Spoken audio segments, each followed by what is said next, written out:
Hello dear student, आप सभी का स्वागत है आपके अपने यूट्यूब चैनल लेट्स डिस्कस में। प्यारे स्टूडेंट, जैसा कि स्क्रीन पर देख रहे हैं, आज हम डिस्कस करने जा रहे हैं क्लास 10th का विषय हमारा विज्ञान होगा, जो कि असेसमेंट यानी आकलन वर्कशीट नंबर 17 है और ये 21 फरवरी 2022 के लिए होगा। तो प्यारे स्टूडेंट, आज का असेसमेंट वर्कशीट बेहद ही इंपॉर्टेंट है और ये आपके एग्जाम पर्सपेक्टिव से काफ़ी इंपॉर्टेंट है और ये आने वाले हैं आपके एग्जाम में। इसमें से क्वेश्चन जीव जनन कैसे करते हैं ये आपको बता चैप्टर है, ठीक है आपका।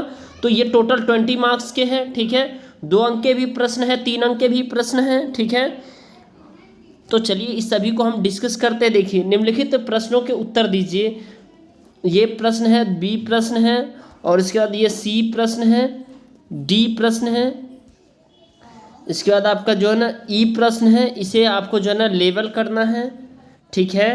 इसके बाद डियर स्टूडेंट आपका ये क्वेश्चन नंबर 2 का ए है पार्ट, क्वेश्चन नंबर बी है इसका, ठीक है 2 का।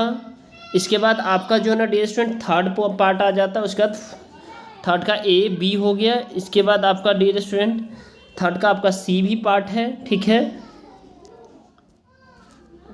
चलिए तो एक एक करके डियर स्टूडेंट हम इसे डिस्कस करते हैं।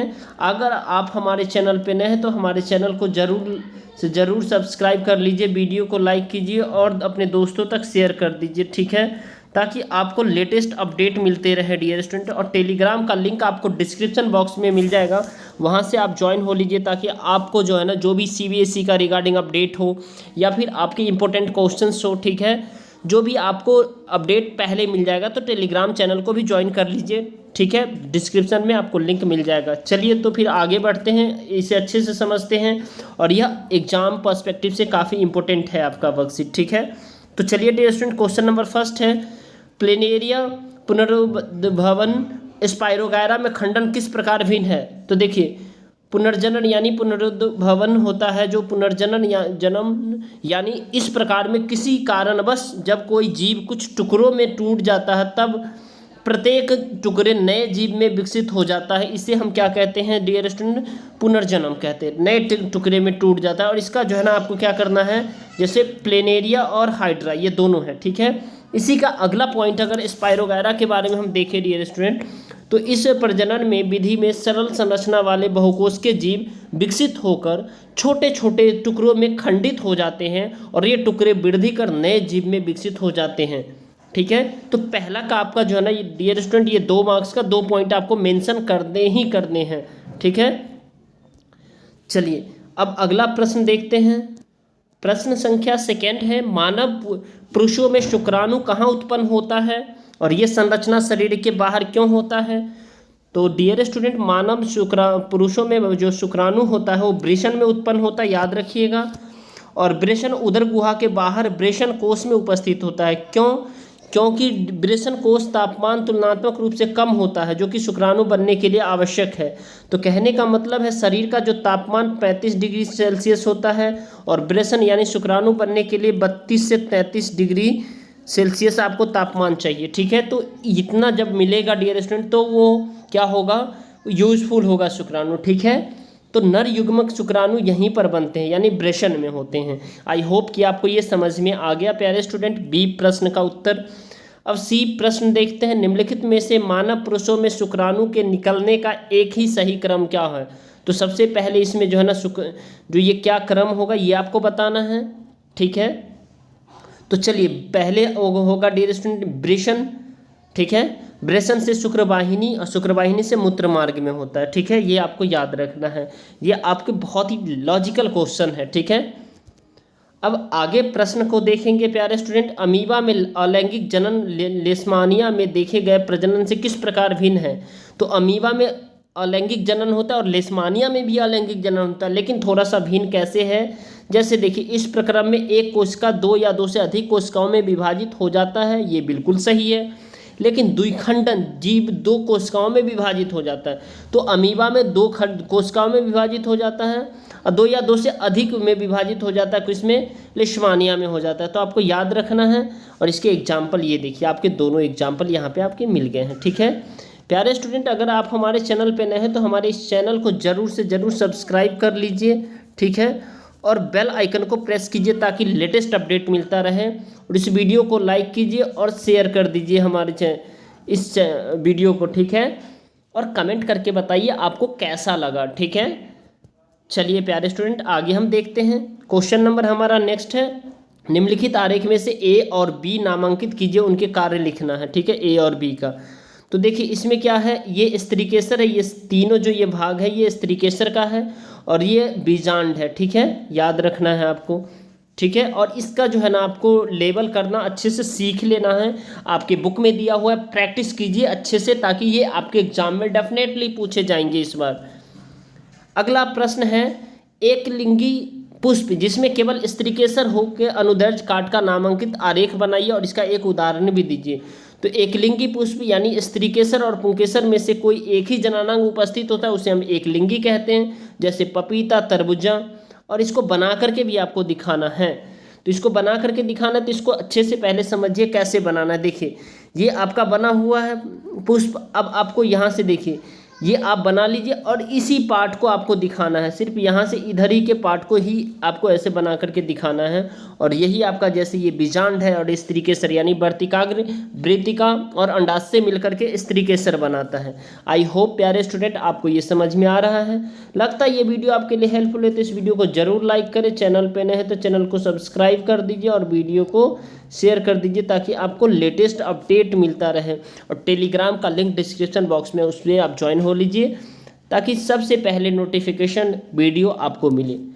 अब आगे देखते हैं प्यारे स्टूडेंट, क्वेश्चन नंबर हमारा इसी में बी है, मानव नर और मादा में गोनाड यौन अंग के कार्य का संक्षेप में वर्णन कीजिए। तो ये यौन अंग होता है, इसके कार्य का वर्णन करना है, आपको बताना है, ठीक है। तो चलिए, गोनाड जो है ना प्राथमिक प्रजनन अंग होता है, ठीक है, जैसे नर में वृषण होता है और मादा में अंडाशय होता है। याद रखना, नर में वृषण और मादा में अंडाशय होता है, इन अंगों के उत्पादन के लिए जिम्मेदार है। आगे है जो शुक्राणु और अंडाणु, लेकिन वे हार्मोन भी स्रावित करते हैं, ठीक है। ये एंडोक्राइन अतः यह अंतःस्रावी ग्रंथियां मानी जाती है, यानी एंडोक्राइन ग्लैंड मानी जाती है, हार्मोन जो रिलीज करते हैं। तो आई होप प्यारे स्टूडेंट इसका भी आपको अच्छे से समझ में आ गया, ठीक है। अब आगे हम देखते हैं डियर स्टूडेंट, थर्ड क्वेश्चन है। थर्ड क्वेश्चन जो कि बेहद ही इंपॉर्टेंट है, यदि किसी फूल में पुंकेसर नहीं है तो वह किस प्रकार का परागकण दिखाएगा। ये आप सोच करके भी बता सकते हैं डियर स्टूडेंट, अगर किसी फूल में पुंकेसर नहीं होगा तो कैसा परागकण दिखाएगा, ये बात पूछा जा रहा है, ठीक है। तो अगर नहीं होगा तो जो परागकण दिखाएगा डियर स्टूडेंट एक लिंगी पुष्प होगा। फिर अगर नहीं होगा तो कैसा होगा, एक लिंगी होगा। एक लिंगी अर्थात स्त्रीकेसर और पुंकेसर में से कोई एक ही जननांग उपस्थित होता है, ठीक है। आई होप कि आपको ये भी समझ में आ रहा है, जैसे कि पपीता और तरबूजा, ठीक है। तो डियर स्टूडेंट आपको लगता है ये वीडियो आपके लिए हेल्पफुल है तो इस वीडियो को जरूर लाइक करें, चैनल पे नए हैं तो चैनल को सब्सक्राइब कर दीजिए और वीडियो को शेयर कर दीजिए, ठीक है। और डियर स्टूडेंट अगर आप लेटेस्ट इन्फॉर्मेशन पाना चाहते हैं, जैसे सीबीएसई का अपडेट, सीबीएसई का रिजल्ट, आपको इम्पोर्टेंट क्वेश्चंस आप सारे जो है ना, तो इस लेकर के आपको जो है ना डियर स्टूडेंट इस चैनल को सब्सक्राइब कर लेना। और टेलीग्राम का लिंक डिस्क्रिप्शन में है, वहाँ से आप टेलीग्राम पे ज्वाइन हो लीजिए ताकि आपको लेटेस्ट अपडेट मिलता रहे, ठीक है। तो चलिए अब डियर स्टूडेंट इस आगे बढ़ते हैं, ठीक है। चलिए, इसीलिए इन्हें क्या कहते हैं, अधूरा फूल भी कहा जाता है, यानी एक लिंगी, यानी किसी फूल में पुंकेसर नहीं है तो वह किस प्रकार का परागकण दिखाएगा, तो एक लिंगी पुष्प होगा। यानी स्त्रीकेसर और पुंकेसर में तो यह एक लिंगी होगा, जैसे पपीता और तरबूजा, इसीलिए उन्हें अधूरा फूल भी कहा जाता है, याद रखना है, ठीक है। आगे का प्रश्न है डियर स्टूडेंट, स्वपरागन और परपरागन में क्या अंतर है, ये बताना है। तो देखिए, स्वपरागन और परपरागन में अंतर है, जैसे पुष्प एक लिंगी द्विलिंगी होना आवश्यक होता है, जबकि परपरागन में होता है पुष्प द्विलिंगी अथवा एक लिंगी हो सकते हैं। नर व मादा पुष्प अलग अलग पौधे पर भी हो सकते हैं, ठीक है।